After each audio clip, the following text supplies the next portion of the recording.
Hey there. I'm excited to announce this to you today. This is what you've been waiting for in your spiritual quest. This is something I've wanted to do for a long time, and I'm finally ready to announce it that it's ready to go. It's the Grief to Growth Community Circle. Now, this is a sanctuary where like-minded souls are united in their journey through grief and towards personal transformation. It's more than just a place. It's a beginning. It's a commitment to growth and understanding. Here you're finding not just a community, but you're entering a circle of trust and depth. You're going to engage with interactive coursework. You'll dive into exclusive podcast episodes and partake in discussions that illuminate the path from mourning to empowerment. This is a realm where every question is honored and every individual's journey is validated. To be part of this exclusive circle, visit us at grieftogrowth.com/community or look for the chat icon at the bottom of every page on the main website. Remember that entry is a privilege because I want to ensure that every member is as dedicated and genuine as you are. You must apply to join, but the journey within is worth every step. So go ahead and join us today. Check it out, grieftogrowth.com/community, and I look forward to seeing you there. Today's interview is with Cindy Baumann. Cindy is a self-described grief warrior, and after you listen to this interview, you'll understand why she calls herself a grief warrior. I won't spoil it for you and tell you everything she's been through, but it's been an awful lot, a lot more than most of us go through. And there were times when Cindy did not want to be here anymore, but Cindy today is happy and thriving, and throughout the interview, she's going to give us tips as to how she got to where she is, and at the end, she delivers a really inspirational message. So after the break, I look forward to hearing the interview. Hi there. Welcome to Grief to Growth podcast. Your host is Brian Smith, spiritual seeker, best-selling author, grief survivor, and life coach. Brian believes that the worst tragedies of life provide the greatest opportunity for growth. Brian says he was planted, not buried, and he is here to help you grow where you've been planted by the difficulties in life. In each episode, Brian and his guests will share what has helped them to survive and thrive. It is his sincere hope this episode helps you today. Hey everybody, this is Brian back with another episode of Grief to Growth. And today I've got with me Cindy Baumann. And Cindy is a fellow Shining Light parent. And if this is your first time listening, you didn't know what that is. Shining Light parent is a parent who has a child that's passed on into spirit. So we do have that in common. Cindy is the author of a book called Grief Warrior, Journey of Hope and Courage to the Other Side of Traumatic Loss. She's also a grief to gratitude coach. She's a life coach. And she's a career transition coach. So Cindy's done quite a bit in her life. And I've read her book. It's a fantastic book, a great story of courage and overcoming very difficult circumstances that we're going to be talking about today. So with that, I'd like to welcome to Grief to Growth, Cindy Baumann. Thank you, Brian. It's an honor to be a guest on your podcast. I've listened to several, and like I said, it's an honor to be on your show today. So thank you. And I noticed when I read your book, which was fantastic, that we have many similarities in our journey, which I'm sure we will be talking a little bit about today. Yeah, absolutely. I would love to talk about that. And so everybody knows, Cindy, I got her book, and it took me a while to get through it because I was telling her I don't get a chance to read very often, and but I am so glad that I did read your book. It's a really well told story about your life, and we do have a lot in common. And I think all of us have things that we have to overcome in life, and all of us are warriors in a certain sense. So what I'd like for you to do, Cindy, to start us off, is just tell us your story quickly, like in your own words, and take as much time as you like. Sure. Well, I like to refer to it as I thought my life was perfect, and I didn't even take the time to realize it at the time. And then one day, my life stopped, and everyone else's around me kept going. My son, Sean, was accidentally shot in a hunting accident in Wisconsin over Thanksgiving weekend. He had just gotten married in August of that year, so he had been married 3 months. They had lived in Madison, Wisconsin, which was just a couple hours away from us. And we were lucky that they were home to visit us almost every weekend. So thinking this was a normal weekend for them to come home, we did our normal Thanksgiving festivities, and he decided I went shopping with my sisters that next day. It was the typical Black Friday in Wisconsin. And I went shopping and I talked to him a couple times throughout the day. He called me because we communicated a lot. And our last conversation, I'll never forget where it was. I was actually shopping for boots and we had just a routine little conversation. And if I would have known that was going to be our last conversation, obviously it would have gone differently. And then my day continued to, I continued shopping, expected that he would be home when I got there. And when I got home, my other son said, "You had just missed Sean." And I'm like, "Missed Sean? Where did he go?" And he said, well, he decided last minute to go hunting with a couple other people. His brother would be one of them, and his father, which at the time which is my ex-husband. So they went hunting up in northern Wisconsin, and I didn't realize he was going. He was not much of a gun hunter. He was more of a bow hunter. So that night it was just a normal, we went out to dinner with my sisters. It was just kind of a normal night. Woke up the next morning. I made everyone Sean's favorite breakfast, which if you haven't had this, it's awesome. Waffles with peanut butter and bananas and maple syrup. Amazing. Oh, wow. And then they left to go to my parents' house and retrieve their children. And I jumped in the shower. So as soon as I got out of the shower, my phone rang, and it was my daughter-in-law, not Sean's wife, but my other son's wife, called me and said, "There's been a terrible accident." And my heart just sank, and I didn't even want to know what it was. And I just knew that both of my boys were hunting. And she said, "It's Sean." And I didn't want to know anymore. Yeah. I just said, "Call Julia," which was his wife. And she was at her parents, like 2 miles away from us. So my poor little 16-year-old son, who had just got his license, drove, and we picked her up, and her mom and her dad and brother followed us. And my husband was out hunting in a different party. So he had no idea this happened. So they picked us up, and my daughter-in-law had told us that they were going to airlift him to this hospital. So we headed to this hospital, which was about 45 minutes away. And on the way to the hospital, I was curled up in the front seat. Julia was with her mom in the back. And all of a sudden, it was one of these normal Wisconsin gray days. We have a lot of those. Yeah. And something pulled my attention to the sky, which I couldn't even focus. And all of a sudden, out of this gray day was this beam of sun coming through the clouds. And I had this feeling that was my son leaving. And I didn't want to believe that. But this feeling, why would I even look? So we get to the hospital, and he didn't show. The chaplain there was kind of rude to us. And they put us in this tiny room, and in a little bit she told me to calm down. Like, I can't calm down. So then she came into this room a little bit later, and she said, "Your son won't be coming." I'm like, "What do you mean he won't be coming?" She said, "He didn't make it." Wow. And we just fell to the floor and sobbed. We could not even move. And we had really no idea what journey we were about to embark on, as you understand this, Brian. It was just one day everything was good, and then the next day it wasn't. So we headed home on our 45-minute drive home, and we just got home, and I got a call from my sister, and she said, "You have to come to the hospital where Sean is at, where they took him."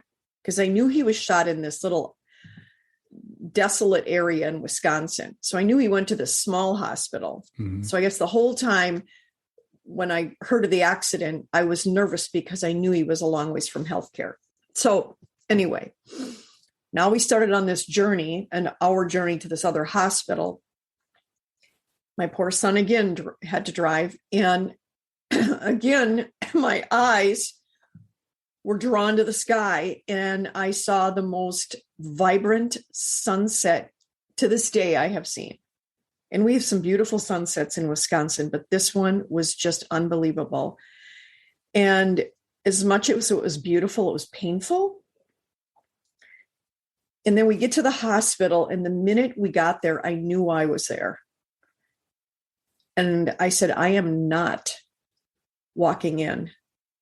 I am not walking in those doors. And they started to kind of pull me. And I got to the door and I braced myself on the edge. And you know, his wife was was crying uncontrollably. And I said, I can't walk in. If I walk in, I have to admit this is true. Mm. And basically they drugged me in. And, you know, that's when the nightmare continued. And, you know, the feeling of feeling your child when the life was completely out of them, you know, seeing him, feeling that coldness, tracing his, you know, fingers, looking at every little piece of him was just so painful.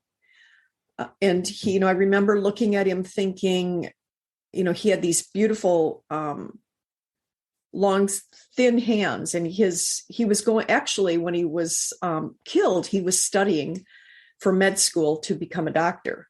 So he wanted to help others.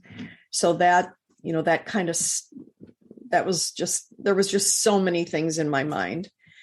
And after going through this, I had suffered multiple traumas in the past. And I was really good.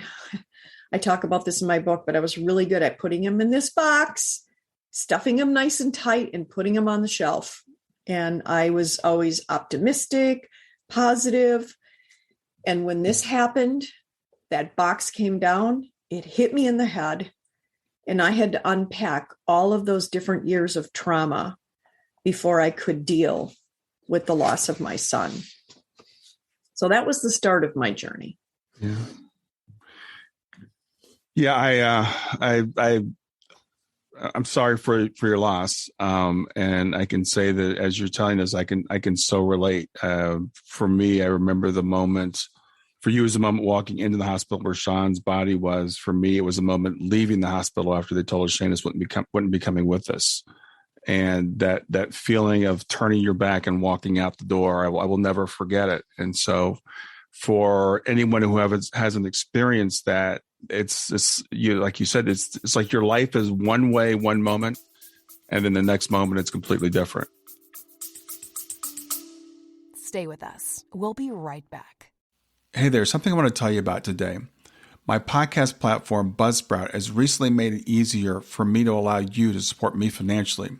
Go to www.grieftogrowth.com/subscribe. That's grief2growth.com/subscribe. And once you're there, you can sign up to support me financially. Now, you can do it for as little as $3 a month, or of course, as much as you'd like. If you do that, you'll get access to bonus episodes, and you'll see those in the regular feed. They'll have a lock on them. But when you become a subscriber, you'll actually get access to your own private feed, and you'll be able to listen to the regular podcast along with the bonus podcast for the subscribers. I want to thank you for listening. I want to thank you for sharing the podcast. And I want to thank those of you who support me financially. Have a great day, and on to the episode. Mm-hmm. And it'll never go back to Right. being the same again. And Ever. in your book, I know you touched on it briefly, but in your book, you talked about you did have some traumas before this happened with Sean. You had other things in your life that had happened. Yes. And then, so, that those things kind of accumulate, as you said, and then we have to deal with them at some point, I guess is what you discovered. Is that correct? Right. Yeah. You can't stuff the grief in your life. You have to deal with it. You think you can stuff it, But at some point, it, comes to the surface and it must be dealt with. And I had multiple traumas. When Sean was a baby, he had cancer and he went through years of hell and chemotherapy, radiation, major surgeries, didn't think he was going to live. And he beat all the odds. He grew up to be, he was only 3 months old when he was diagnosed. So he fought that till he was 3 years old. And once he, beat that, I was just so grateful that God allowed me to keep him. So when he was taken, it was just so hard because I couldn't understand why. So, I had that trauma. I lost my first house in our first marriage to fire. So a complete loss. We ended up, after all the different hardships we went through in life, we ended up divorced, another loss. Mm-hmm. And then, I moved to a new city, kind of started over. A few years later, got remarried, had a couple children. Life was going pretty good. And then we had a brand new home, lost that to fire again. I mean, how can this happen twice? And I just lived with, I remember after the first one, I couldn't even fall asleep at night because I was so afraid. So then after this one, it was just another thing to deal with. And I remember thinking after all of these incidences in my life, it was stuff. It was things I had to go through, but we have each other. I didn't lose any of my family. And then when we lost Sean, I couldn't get past that. And then, 2 years later, I ended up with breast cancer. And I believe it's because I willed myself to die. I did not want to live any longer in this world. I wanted to be with Sean, escape the pain that was in my heart every day.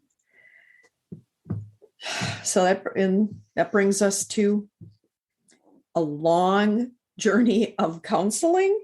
Yeah. I read so many things. I was on a spiritual and religious search. I wanted answers. So I read so much.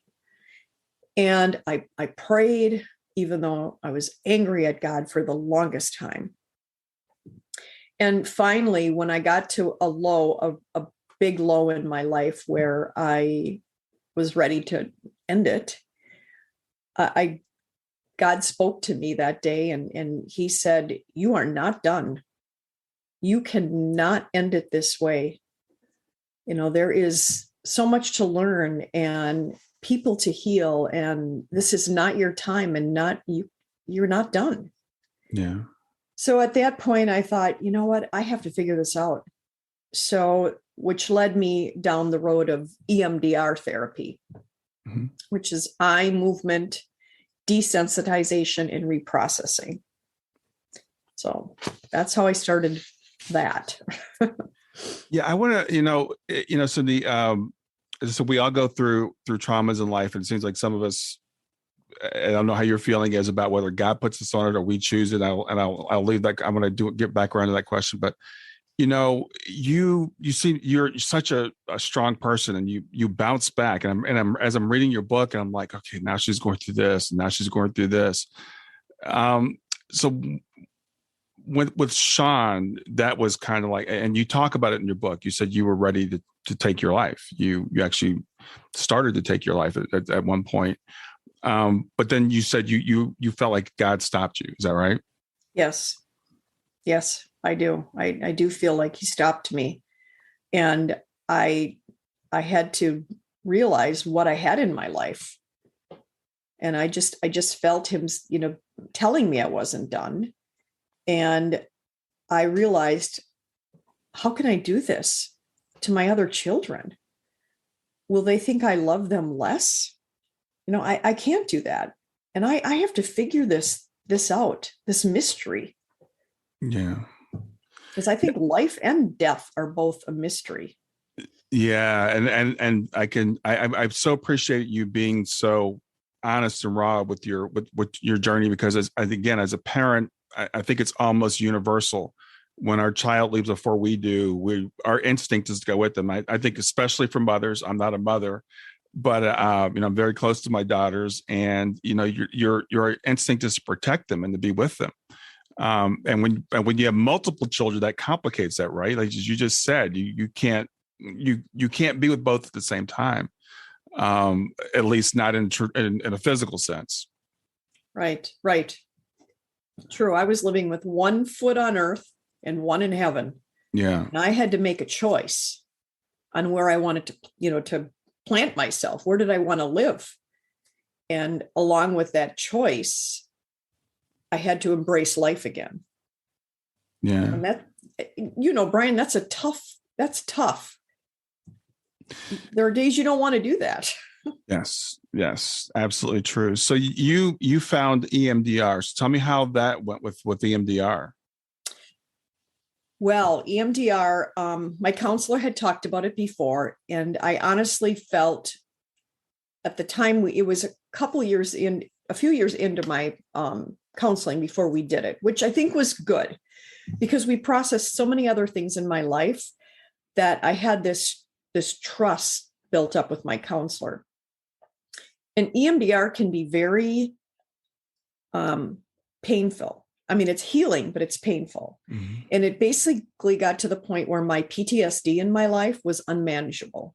I lived with heightened fear and anxiety all the time. I was afraid of the world. It got to the point where sometimes I was afraid to leave my house. And, I would hear an ambulance, hear a fire truck, and I could just feel my body just shaking. So I knew it was time to do something if I was going to choose to embrace this life I had left to live and be a parent to my children and a spouse to my husband. I was driving him crazy. So we embarked on this process, and it took several months. And my counselor said what he really wanted to do was start with one of the traumas, not the loss, but one of the fires. He said, first, we have to kind of poke a hole in the balloon. We can't start with the major loss right away. So we started with one of the fires. And what EMDR really does is it takes you back to that event, and you're kind of reliving the event, and you're walking through that pain. And in that pain, when they feel that you're kind of at a point where you can't really handle it, they start with this bar of lights, and your eyes kind of track this bar of lights back and forth. And then I remember experiencing my very first ever panic attack, the first of many during a session. And then when he feels that you're really at a spot where you, like, I could not breathe. Well, then he brings you to a happy place. And to me, a happy place was walking on the beach. So that's where I went back to and tried to, he tried to calm me because I felt like I was hyperventilating and I wanted like a paper bag to put over my mouth. And I remember sitting in the chair during the first session, and my counselor was on the third floor, and I looked out his window and wanted to jump. I wanted to jump out of that window. Because I could feel the grief crawling out of my body. I could just literally feel it crawling out of my body. My skin, I was rubbing my arms. I was rubbing my legs, my foot on my leg. I was getting sick. Everything was just coming out of me, and I was a mess. So after I left that first session, I thought, I can't do this. I can't go back and deal with the worst loss. So that next day, my counselor called me to check in and asked how I was. And I'm like, I can't come back. I can't. And he said, Cindy, I know this is really, really hard, but I believe if you stick with me, it will help you. It will help your PTSD. And I guess I needed to see what did that really mean. So I said, well, on a scale of 1 to 10, where do you see my PTSD and where do you think you can get me? He said, well, on a scale of 1 to 10, I see you at a 9. And if you work hard and stick with me, he goes, I think I can get you to a 4. He goes, I can't make it all go away. Life has been, has thrown these different things in your path, and I can't take them all away from you, but I can help you get better. So that night I went to bed and I just prayed for some guidance on what to do. And the next morning I decided, okay, I either live like this and I'm driving my family crazy and I don't like myself, or I take this journey through EMDR and see if it helps my life. What do I have to lose?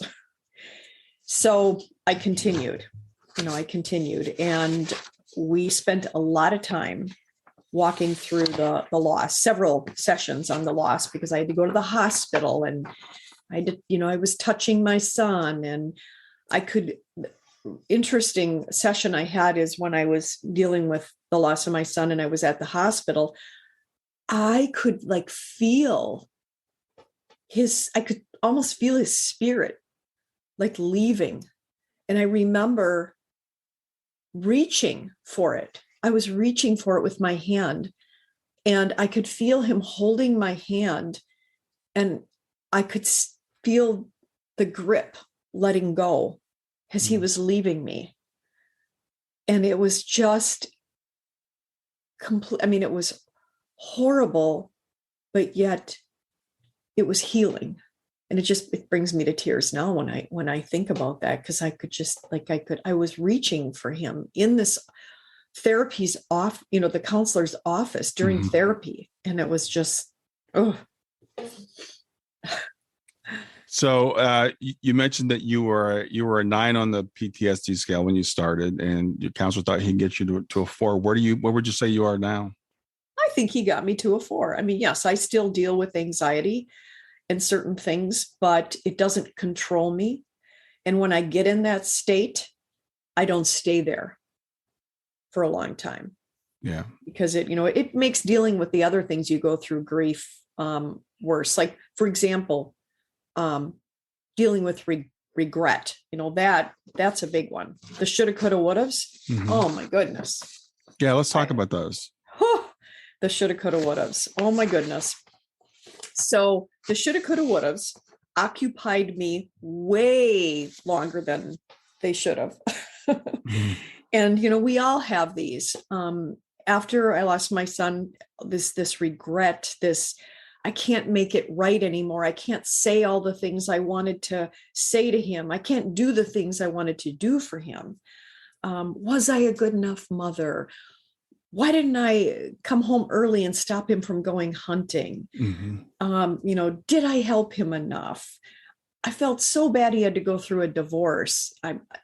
And the horrible cancer he went through. I mean, I wish I could have taken that all away.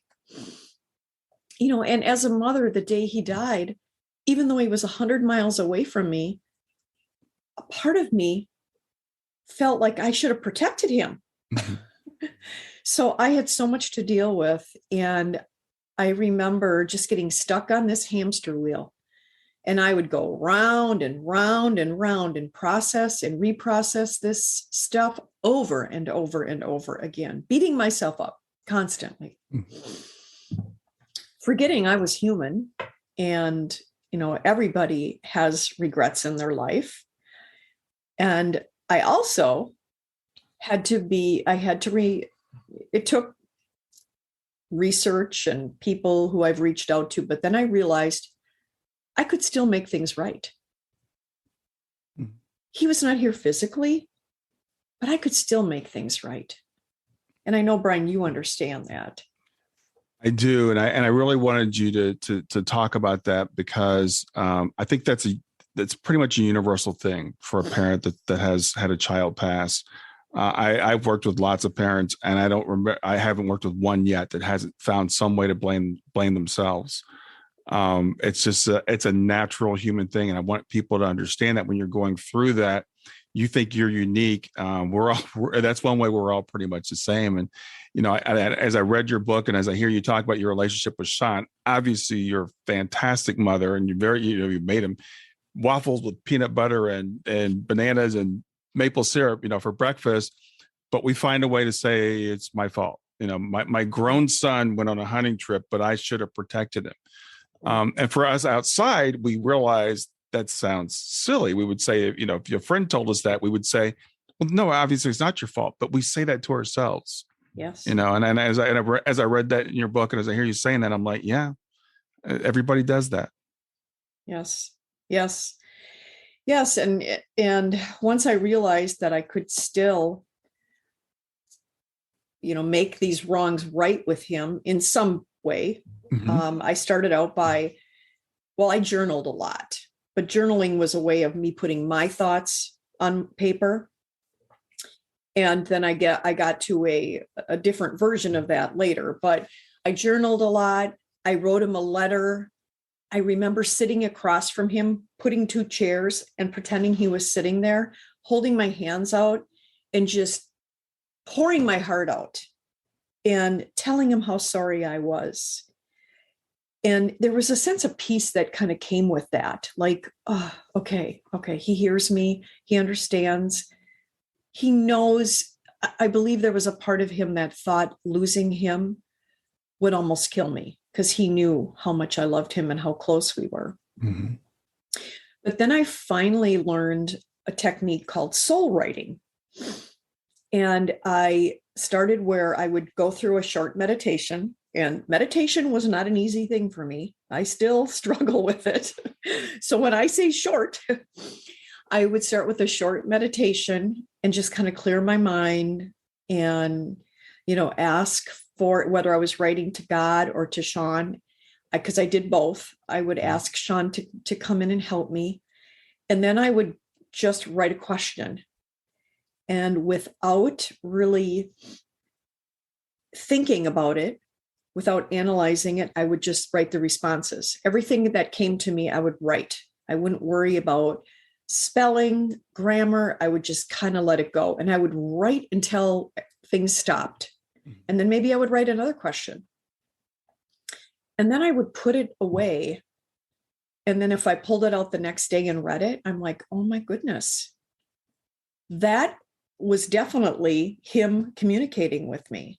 He was communicating with me. I believe it's kind of a form of automatic writing where he was talking to me through the pen. And I was able to get a lot of peace from that. So that really, really helped me on my journey. And it gave me a chance to let go of some of those things that were holding me and hold many people back are the regrets. Yeah. I think that's almost universal. I've talked to so many people that have gone through that. And what I love what you said though, that it's never too late. Sometimes people say, well, I can't say the things to them that I want to say because he can't hear me. But these techniques you talk about, the automatic writing and the sitting with him in a chair across from you, and you said pretending he's in a chair and across from you, and I kind of smiled when you said that because I believe he is in a chair across from you. I've had many mediums that have told me, and people that aren't mediums, I'll walk in their room and people that are psychic will say, who's the little girl that's following you around? And it's like, and I've been hearing this for the last 6 years.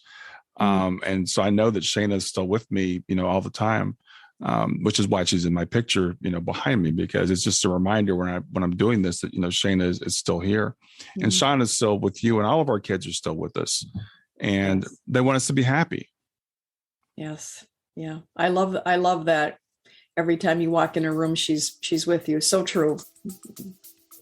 Beautiful girl. Stay with us. We'll be right back. Hi there. I'm really excited to tell you about my latest ebook. It's 4 lessons that you can learn from the near-death experience without going through all the trouble of dying to learn them. I've been studying NDEs for several years now. I am completely convinced that not only are they 100% real, but that there's some very universal wisdom that we can get from the near-death experience. And I've distilled that down in this book into 4 short lessons. And I've also given you all the reasons why I believe that NDEs are absolutely real. So go to www.grieftogrowth.com/NDE lessons to pick it up for free. www.grieftogrowth.com/NDE lessons. I hope you enjoy it. We'll get back to Grief to Growth in just a few seconds. Did you know that Brian is an author and a life coach? If you're grieving or know someone who is grieving, his book, Grief to Growth, is a best-selling, easy-to-read book that might help you or someone you know. People work with Brian as a life coach to break through barriers and live their best lives. You can find out more about Brian and what he offers at www.grieftogrowth.com, www.grief2growth.com, or text growth, GROWTH, to 31996. If you'd like to support this podcast, visit www.patreon.com/grieftogrowth, www.patreon.com/GRIEF2growth to make a financial contribution. And now back to Grief to Growth. So how did you get to the point, the EMDR sounded like it helped you with the trauma, but that next step of like, Sean is still with me. Sean can still hear me. I can still communicate with him. How did you get to that point? Well, I guess, okay. In one of my darkest hours, I remember, are you familiar with the old Hay House radio show? I'm not sure. Okay. It used to be a Hay House radio used to have different guests. And for example, a lot of the different mediums were on there. A lot of different healing modalities were on there. Cheryl Richardson, Robert Holden. And I used to, again, I was on this search. And so this was kind of like my spiritual search. So whatever I did, I would listen to Hay House. I remember ironing and I would listen to Hay House. Walking, I would listen to Hay House. Yeah, I used to iron way back. And I would listen to Hay House. And I used to love listening to Robert Holden. He wrote a lot of different books on happiness and shift happens. And I guess just listening to him, he gave me like a good feeling. He gave me hope. So I emailed him. I reached out through his site once and I thought, oh yeah, this is, I've done this before. No, I don't get a response. But I emailed Robert and he's responded to me. And it was just amazing because he reminded me that, love never does end. And our relationship, once we lose someone, our relationship is still there. It just changes. It's not physical, it's spiritual. And it was just, that our bonds are together forever. And it just really helped me to feel that he was really, really there with me. It was just another, I had a few things happen, but that was just one that kind of like, okay, I have to change the way I build this relationship with him. So Robert Holden was just a blessing to me. And I was grateful when he wrote the foreword to my book. Yeah. So that was, and I think he did a great job referring to the monopoly of life. So then I had many signs along the way. And at first I just was like, growing up the way I did, I was like, how do I believe this? Is this really happening? Is this right? But when I think back to early on when I lost him, this sounds crazy and it's really hard to describe. I had a hard time describing this in my book, but he literally Sean, I could feel Sean literally shaking my heart. I could feel him inside shaking my heart, almost like he was trying to keep it beating and like he was telling me, I'm still here, Mom. I'm still here with you. And it was just an unbelievable feeling. And then I had these little blue angels, like just a few inches tall, on my dresser. And I would cry. And those angels, I had them on, and those angels would get brighter. And the harder I cried, the brighter they would get. And my light was like filled with this blue light. And I just knew that it had to be him. And then, of course, there were these pennies that showed up in unusual places. That seemed to be my thing, was the pennies and the numbers, 111, 1111. I can't tell you how many times I still to this day, I'll look at the clock. And don't ask me why. I just, I'm nudged to look at the clock, and there it is. I said, thank you, Sean. Thanks for being with me today. I always thank him. And there were just, other things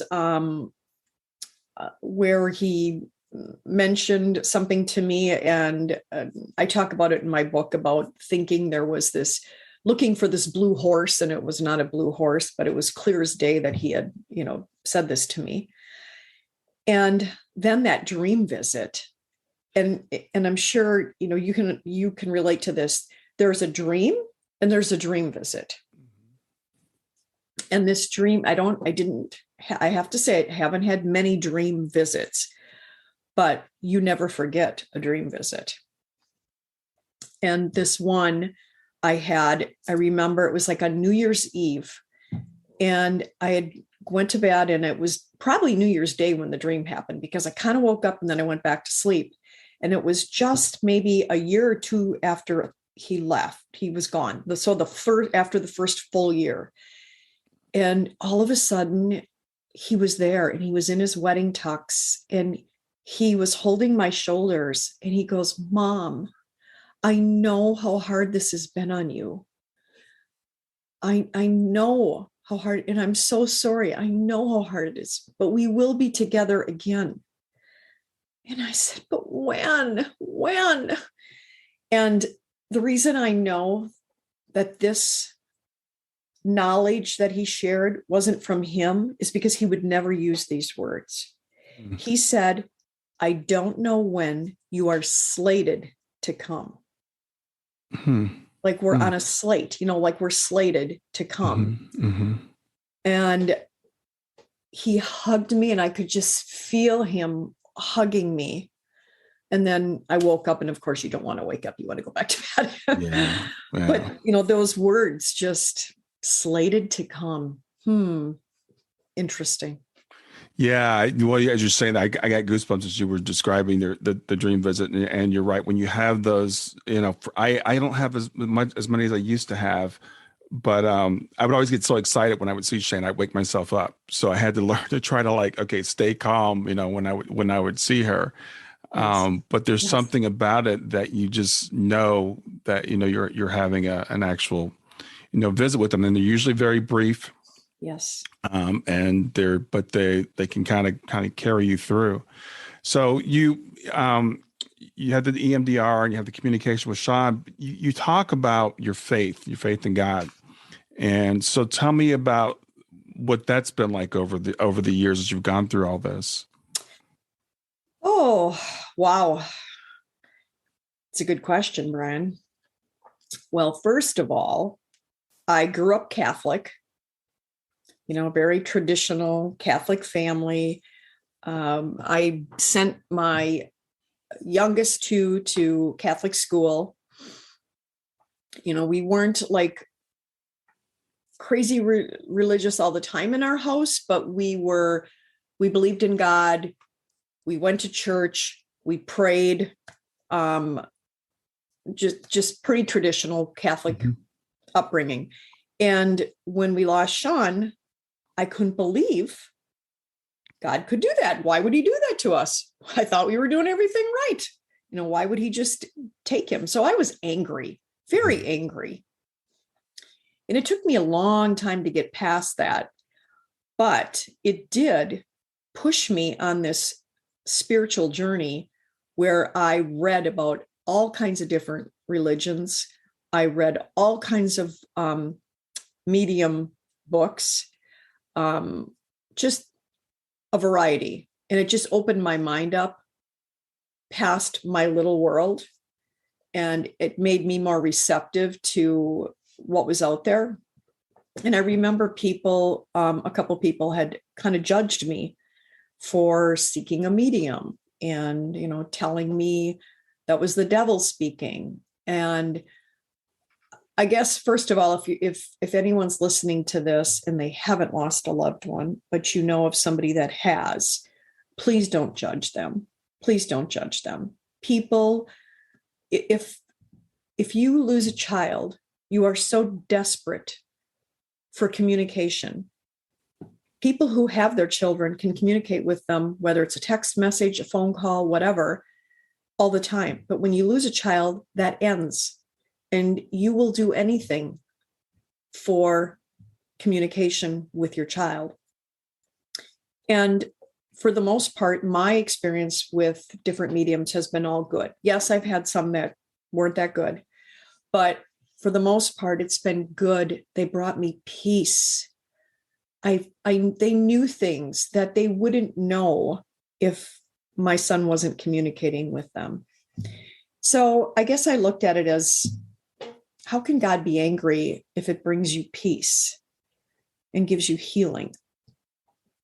So after going through my journey, it brought me back around where at first I wasn't sure, do I believe in God? And now, yes, I believe in God. I have a strong faith.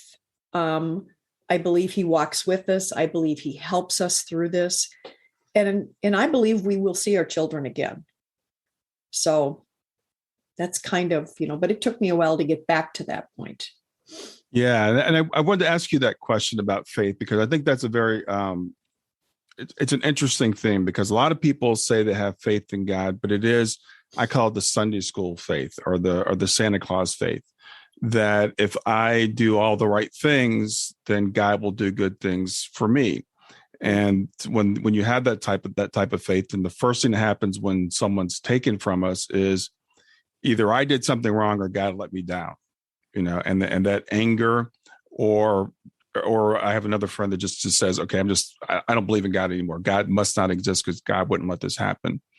And I think it's a very, very common response. And I love your resiliency to say you didn't leave it with that, but that anger at God, and that's important to people, again, understand that some of the things we go through are pretty much universal. And for a lot of people, it is that anger at God. Why did you let me down? How could you let this happen to me?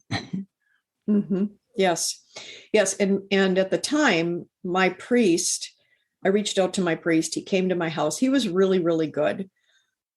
But I remember feeling after the funeral, I can't even go back to church. I can't go back to church and sit where my son was, and just too many memories. And, he was, bless his little heart, he said to me, Cindy, even the Bible says there's a time to be together and a time to be apart. He said, you are on a spiritual journey like no other. And who knows where it'll take you. So, you know what, I think back to that many times, because that was a lot for him to say back then to me. I had no pressure. He didn't force me to go to church. He didn't make me feel guilty. So I was able to do my own thing and come to my own understanding. So reflecting back on it now with the different things you've been through in your life, how do you feel about them now? I mean, we talked about some of the trauma you've been through. What's your reflection as you look back on it now? On God, or on do you think it's a plan? Do you think it's random? Do you how do you feel about, like, do you still ask yourself, like, why did this all happen to me as opposed to somebody else? Well, gosh, I asked that question a lot in the beginning, but then I thought, well, how unfair for me to want it to ever, I don't want it to happen to anybody. But I really struggled with that. Why did this happen? Is it part of a plan? You know, are our days numbered? And honestly, everybody comes to their own understanding, but this is what I had to kind of believe. And this is where I kind of landed was my son, and I'm not just saying this because he wasn't here. He was a good, compassionate young man. He cared about everyone. He was the glue. He was the brother everybody went to. I remember his father-in-law at the funeral in the eulogy said, you can always tell the way a man is going to treat his wife by the way he treats his mother. And he had an unbelievable bond with his mother. And, he did with his father as well. But I guess I believe that he went through the divorce with grace. He went through his treatment with grace. He wanted to become a doctor to help kids. And I feel that whatever he was put on this earth to do, he completed it. So I had to come to terms that if it wasn't that day in the woods, because I could get hung up on that a long time. Yeah. It wasn't that day in the woods that, that accident, the people who accidentally shot him. What if he died in another way? What if he died in a car accident? What if it been something else? I had to tell myself that he completed his plan on this earth. He went to earth school, and he learned what he was supposed to learn, and God took him home. So that's what I believe. And I believe when I finally figure all this out, I'll get there too. Yeah. I do want to ask you about the accident, and I want to ask you about forgiveness, because again, these are a couple things that I think are universal, and they apply to all of us. We always find a way to assign blame when our children pass. So it could be the person that sold our child the drug. It could be the drunk driver. It could be the doctor that didn't do the right thing. It could be ourselves, et cetera. I had never heard of the type of hunting that your son was doing. Yes. So how did you come to grips with, or have you, with the men that were involved in this? And without taking you through too much of the trauma, describe the type of hunting that they were doing, because I'd never heard of this. Okay, sure. And no worries taking me through the trauma. I've been through it many times. Yeah. So Sean was, so in Wisconsin, they do what, they hunt during hunting season, which is around Thanksgiving. And they have this one part of hunting called deer drives. So what that is people place these hunters on posts, and then another group of hunters drive the deer to them. It's crazy. It's crazy. And I will tell you that my son never liked it. He was always nervous about it. It was almost like he had this knowing. Mm-hmm. So the fact that he went was kind of a surprise to me that day, but he went. And, he went to be part of the group and have fun and the camaraderie with the guys. And so it was the last drive of the day. And in speaking to his dad, which is my ex-husband, my ex-husband said, he just wasn't feeling right about something. And he said to the kids, he says, this is going to be it. They weren't kids anymore, but adults, this is going to be it. After this, we're done. So this was the last drive. And Sean was placed in a spot. And what happened was, as the deer were coming through the woods, the hunter next to him shot. And I don't know if he heard something and shot or what happened, but he shot and hit my son. Now, I struggled with, why did it have to be right there? Why couldn't it have been in the arm? Why couldn't it have been in the leg? Why did it have to be in that spot? And why couldn't God have had him bend down and tie his shoe or just something? But he hit him right in the spot where, he was instantly killed. Mm-hmm. So for a long time, I struggled with the person who set the drives up, who placed everybody where they were supposed to be. Because I felt that maybe that wasn't right. And the shooter who, and I guess it took me a long time to come to that place of forgiveness. How do I forgive them? They took my son's life in that split second. But what I finally realized was it was more about understanding that they didn't intentionally want to kill my son that day. It was an accident. So I know that it was an accident. So that's where I was able to come to my forgiveness. But before I had to do that, I had to forgive myself. And I remember a friend said to me, he was a good friend, and he tried to kind of like help me through this. And he said, Cindy, you can't heal till you forgive yourself. And I looked at him and I thought, forgive myself?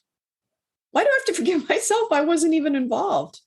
But I realized he was right, because I felt this, I should have protected him. Even though I wasn't even there, I should have protected him. And I just, as a parent, I feel that all we want to do is protect our children. So I had to do that. And then I was able to forgive the people, understanding that it wasn't intentional. Yeah. Wow. That's tough.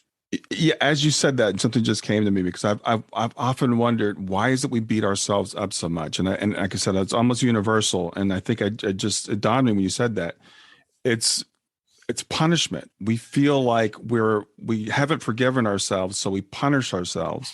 So we say, I can't feel good. I can't be happy. I don't deserve to be happy. I deserve all this stuff that we do to ourselves, because I see it so often. And I think what your friend said is very profound. It's like we can't start to heal until we forgive ourselves, and even if it's not a conscious feeling, I think it's there subconsciously as a parent. And I remember thinking, because I had to give Shayna an injection. She had rheumatoid arthritis, so I had to give her an injection every couple of weeks. And I'd given her the injection on Monday, and she passed on a Wednesday or Tuesday, overnight on Tuesday. And I thought, did I do something wrong, with the injection? And and she was seeing a cardiologist. So should we have taken her back to the cardiologist? And was it his fault that he missed something? And you go through all those different things, trying to find someone or something to blame, without just being able to say, like you said earlier, I'm only human, and we do what we can do.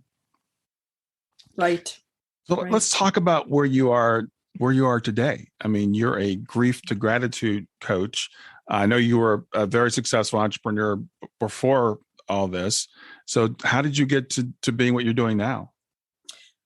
Well, going through the loss of my son, and I know you can relate. Many parents who have lost a child can understand that your identity changes. Who you were before the loss is not who you are today.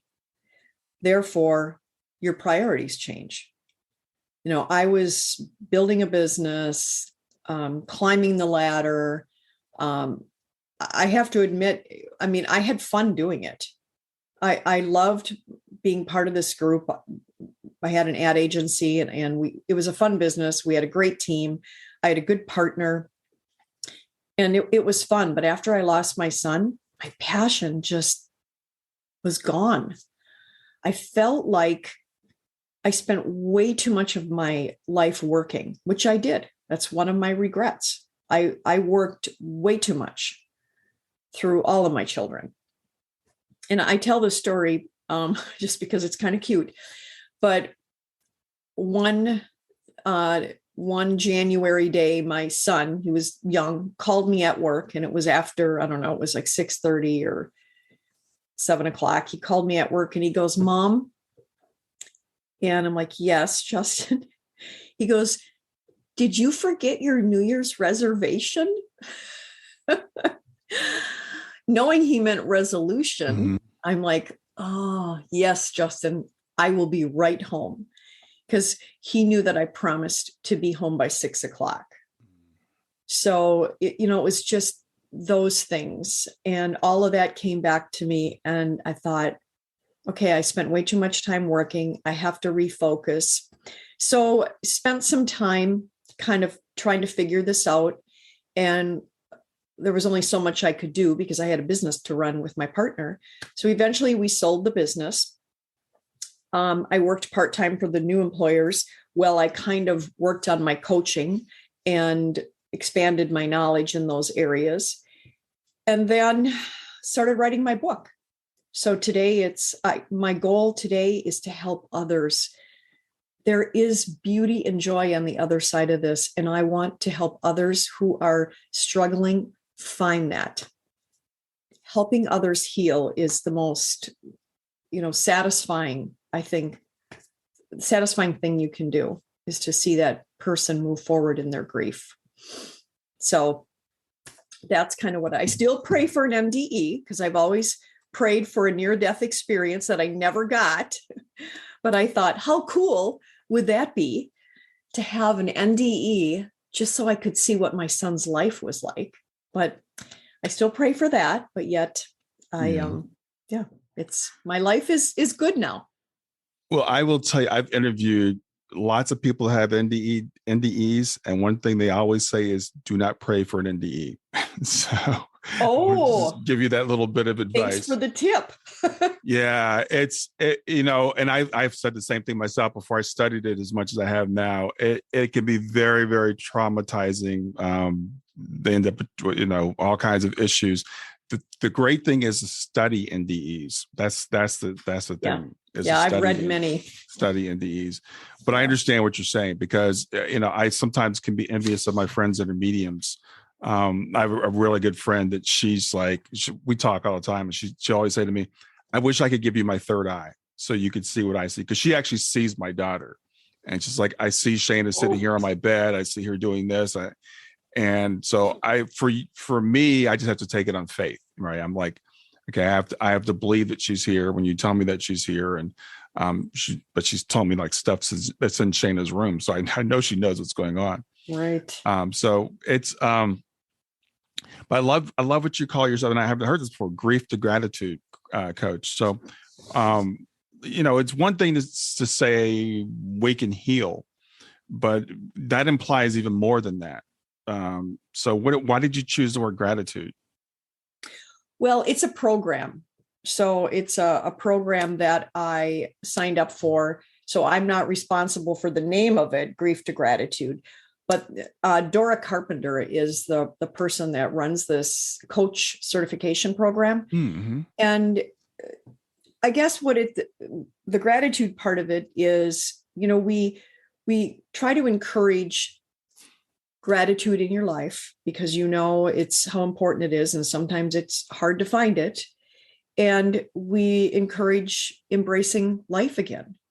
So those, you start out with this heavy grief, and you want to bring the person to a healing place of embracing life, wanting to live life, and being grateful for what they have. So that's kind of part of the program in a quick summary. Yeah, no, I love that. It's taken me a long time to get there. Probably it's been 6.5 years since Shayna passed, and probably took me 3 or 4 years to get to the point where I really embraced how important gratitude is, because I was resistant before that. I'm like, oh, this is a bunch of crap, and how is this really going to help? But now it's something I do every day. Before I get out of bed, I always think of 3 things that I'm grateful for. That's a practice. That's a minimal. That's just a start. Because it's the only way to get through what we've got. I mean, you could look at your life and say, why do I have to go through all this? I should be done by now. And frankly, again, once these things happen, like, with Sean's cancer, when he was like 3, you probably thought, okay, we're good. We're good now. We paid our dues. Right. Yes. I felt the same way you did about gratitude for several years as well. It took me a while, because you read gratitude and you're like, gratitude, come on, seriously? So when I write about it in my book, I talk about the fact that in the beginning, I had to dig deep, and I repeated the same things over and over for a while until my list started to grow. But yeah, there were things in my life that I could be grateful for. And I believe everybody has those. Sometimes they're just hard to find. They're buried. Yeah. It's really, the thing is, if you can start with the small things, like you and I are both sitting, in comfortable places. We both have enough food. We have clean water. I was listening to something about Ukraine this morning, and the people in Mariupol, they're saying they're drinking brackish water, and their people are starving. And we take it for granted. We take for granted. I was complaining yesterday. I went to Costco to buy some groceries, and meat prices are through the roof right now. Right. So I could either focus on the fact that I had to spend $50 to buy 3 steaks, or the fact that I had the $50 and I can afford the steaks. Right. Right. Yes. I mean, so true. And Ukraine, you bring up a good point. I mean, look at their lives right now. And how many 50 some days ago, they were living a life like we are, and boom, look what they're dealing with. And my heart just goes out to all of them and what they're going through in their lives. But I think you can feel that too when things happen to others. When you hear of somebody who loses a child, or you hear of all that death, it just, once you've gone through a loss like we have, it just breaks your heart. I mean, you feel, you kind of like feel it in your soul, and it's hard. Yeah. Well, I think that's why it's so important that you're doing the work that you're doing. I think just being the example that you are, and people being able to, because again, we like to compare ourselves. It's just part of human nature, right? So we say, oh, my life is so miserable. My life is so terrible. Well, it's easy to say, I don't have anything to be grateful for. And I've seen people that from the outside, it looks like they're living fantastic lives. You're like, my life's so bad. And what I've realized after, talking to people like yourself, it's like everybody has challenges. Everybody has issues. And for anybody that's listening and says, well, you don't understand my issues. I mean, read Cindy's book, and you'll see that, we all go through things, and we can choose, how we come out of them. So I appreciate what you've done. We're running out of time. I could talk to you for the rest of the day, but so I'd like for you to tell people where they can reach you, make sure they know the name of your book if they want to pick it up, and stuff like that. Okay. And I echo your thoughts on everyone has struggles. Everyone does. Everyone. So you can reach me through my website at cindybaumann.com, and it's CINDYBAUMANN.com. My book is available on Amazon. It's Grief Warrior. And I think you'll find in my book a lot of different tips and tools on how to get through your grief, how to help heal your grief. You'll feel like you're not alone when you read this book. I think you'll be able to, even though everyone's grief journey is unique, I think you'll be able to relate to different things. And I guess, I want to leave you with, or first of all, I want to thank you, Brian, for having me on today. I enjoyed the conversation and sharing with your listeners. And I have a couple thoughts of inspiration for the listeners is, first of all, coming from a grief warrior, grief is a battlefield. Keep fighting it, even on those days you don't want to. Don't give up. There is beauty and joy on the other side. I am happy today and I want to live. Would I choose this path again? No. Would I rather have my son with me? Absolutely. But I am going to make the best of the time I have on this earth. And that day when we embrace, I want him to be proud of my journey. Keep praying. God hears you, even if he doesn't always answer in the way you'd like him to. Gratitude again, be grateful for those little blessings in your life. And remember, this is the most important thing. Love truly lives forever. Nothing can sever that. And thank you, Brian, so much. Heartfelt thanks for you having me today. Well, Cindy, again, so much. Thank you for being here and for sharing and being so open I know this will help a lot of people. So with that, I want to say have a great day. Thank you. Thanks for listening to Grief to Growth. Brian hopes that you find this episode helpful and will come back for future episodes. Brian's best-selling book, Grief to Growth, Planted Not Buried, is a great resource for anyone who is coping with grief or knows someone who is. If you enjoy the podcast and would like to support it, there are 3 things you can do to help. The first is to share the podcast with someone that you think it will help. The second is to go to iTunes, rate, and review the episode. The third way you can support the podcast is by becoming a patron. Head over to www.patreon.com/grief2growth. That's patreon.com/grief, the number 2, growth, and sign up to make a small monthly donation. Patrons get access to exclusive bonus content and knowledge that you are helping to spread the message of grief to growth. For more about Brian and Grief to Growth, visit www.grief2growth.com. Hi there. I hope you enjoyed this latest episode of the podcast, and I'd love to hear your thoughts. What questions came up for you? What did you like about it? What didn't you like about it? I invite you to visit us at grieftogrowth.circle.so. That's grief, the number 2, growth.circle.so to continue the conversation with me and with other listeners. It's a space to sound off, to share reactions, and to go deeper into the topics from the show. I look forward to chatting more, and I hope to see you there.